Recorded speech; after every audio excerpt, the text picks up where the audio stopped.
Hello everyone, Luke here, welcome back to the channel. So in today's video what we're going to be doing is printing onto wood. And the reason why I decided to do this video is because I didn't know what to get my father-in-law for Christmas. So I thought that this would be a pretty cool present because I know that he likes Spitfires. So this is what we're going to be printing onto this piece of wood. So before we talk about what materials you're going to need, there's two things that I should mention. One of which being, is when you're printing out your image that you want to copy onto the wood, it needs to be printed in a mirrored. So as you can see, Merry Christmas is backwards. And the second thing is, to make this work, you're going to need an inkjet printer. So it won't work with all printers, but that's the specific one that I've used. Right, so the materials that you need is a toothbrush and some water. Some varnish. The one that I'm using is just interior varnish. And you're going to need something to make sure that it sits flat, so like a credit card or something along them lines. Right, so let's get into it. So I've added masking tape to the edges that I don't want the varnish to get to, and this makes it a lot easier for when I want to line up my image to print.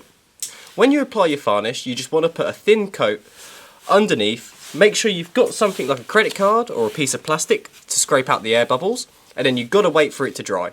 So I'll do that. I'll come back once I'm done. So this is where your toothbrush is going to become super handy because it's got nice stiff bristles that you can just start pushing the paper away. And what you should be left with is the image. And this is going to take a little bit of time. So I'm just going to pause the video here and I'll be back once I've finished. So I definitely thought it was worth doing a little update on my point of failure, just because this is the result that I've got so far. And as you can see, all these bits that have just come undone, that's where there was air bubbles, and I tried really hard to push them out, but I just didn't take enough time or care to make sure that there weren't any air bubbles. So I thought it was definitely worth doing an update on that, so you guys can make sure that you definitely are taking your time to get rid of all these air bubbles and make sure that the image that you want to print out is fully stuck down before you start letting it dry. Right, so I'm going to go repeat the process again, and I'll come back once I'm at this point. So I'll see you guys in a second. So after retrying this, I got a really good result, which I'll show you guys in a second. But I did a slightly different method when I was trying to apply my image. And I'll show you that now. So what I did is I put my image in a Pyrex glass of water and I'll leave that there for a second. Then I'll grab my paintbrush, paint the area with the varnish. And I'm only using this piece of wood as an example because I've already done it and it looks pretty good. So you just want to give a nice layer of varnish because you're going to push a little bit out anyway. And once you've got your nice layer of varnish down, you just grab your sheet, which is now slightly wet. Try not to rip it, obviously. Let that drip off. Place it over the top, like so. And then you want to grab a sponge and just squeeze out the excess air bubbles. And what this does is that it stretches the paper, so when it dries you're not going to get any air bubbles at all.